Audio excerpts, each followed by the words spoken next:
गया है। हाँ जी, इट्स अ बिग डील। जो कुछ भी इंसिडेंट हुआ है बहुत बड़ी बात हुई है। बहुत बड़ा केस है अक्षरा जी का एक्सीडेंट होना। और इस शो में वो काफ़ी टाइम से उस इंसिडेंट पे बोला जा रहा है कि क्या हो रहा है, किसने किया। उस रात पे हम बार बार फ्लैशबैक चाह रहे हैं कि एक्चुअली उस रात को हुआ क्या था। फाइनली कार्तिक ने कन्फेशन साइन कर लिया क्योंकि नैतिक जी और नायरा जी ने उनसे कहा, तो ही साइन द कन्फेशन सेइंग कि हाँ मैंने ही नायरा को मारा, अक्षरा जी को मारा है। And that becomes a big deal. लोग कोर्ट आते हैं यहाँ से और कोर्ट पहुँचने के बाद यहाँ पे एक बहुत बड़ा खुलासा होता है जो फाइनली हमें पता चलता है कि उस रात एग्जैक्टली हुआ क्या था। ओके, तो आखिरकार फाइनली जो है कार्तिक बेगुनाह साबित हो गए हैं। तो यश कार्तिक बेगुनाह साबित हो गए। और जो कार्तिक है वो पिछले 5 दिनों से बेचारे ने कुछ खाया नहीं है, पिया नहीं है। ये जेल में थे, इससे पहले हॉस्पिटल में थे और अभी कोर्ट में। इसलिए जो भी मुझे देखे that is why this look, please मैं ऐसे नहीं दिखता। एंड यस, कार्तिक की ये हालत हो गई है। वो जेल में थे, हॉस्पिटल में थे, बहुत बीमार है, 5-6 दिन से कुछ नहीं खाया पिया, दवाई नहीं ली और फाइनली कोर्ट की तरफ पहुँचे हैं। And yes, a big big deal जब फाइनली पता चलता है कि एक मैन, एक बंदा जो फाइनली आता है और कहता है कि उसके एक्सीडेंट हुआ था, उससे उसकी वजह से अक्षरा जी का एक्सीडेंट हुआ था।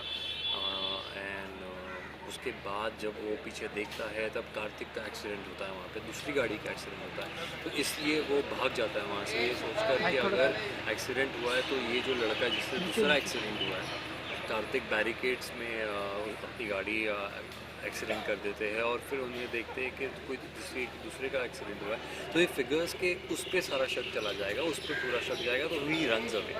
सो वो जो ट्रुथ है वो फाइनली जाकर कार्तिक जो है बेगुनाह तो साबित हो गए, फिर भी उनके चेहरे पे है थोड़ा गम है। क्यों? गम तो होगा ही ऑब्वियसली, क्योंकि Naira is his first priority. Naira सबसे फर्स्ट आती है उसकी लाइफ में और उसने इतना बड़ा शक किया। इससे पहले भी नैतिक जी अपने फादर की किडनैपिंग पे शी डाउट्स हिम, उसके बाद अपनी मदर के एक्सीडेंट में शी डाउट्स हिम। तो दोनों time it's a very big deal. Last time तो फिर भी फॉरगिव कर लेता है, but this time is very big. इस वक्त वो बहुत गम में है। आई नो जो कुछ भी हो गया, आई थिंक फॉर हिम या तो मर जाना इस बात पे, या तो इस वक्त फिर भी he still living the same thing. So वो अभी भी बहुत गम में है। सो नायरा भी है, वो कोर्ट में आ गई है, तो कार्तिक को थोड़ा तो खुश होना चाहिए। नहीं, क्योंकि वो अभी उससे उदास है ना। ऑब्वियसली सबसे जो आपकी फ़र्स्ट प्रायोरिटी, सबसे इम्पोर्टेंट इंसान था आपकी लाइफ में, अगर वो ही आप पर विश्वास ना करे तो कहीं जाकर वो सबसे ज़्यादा लगता है। जितना दुख जो सबसे अपना आपको दे सकता है वो कोई और नहीं दे सकता। So yes, he is extremely hurt and बहुत टाइम लग सकता है उसे heal होने में।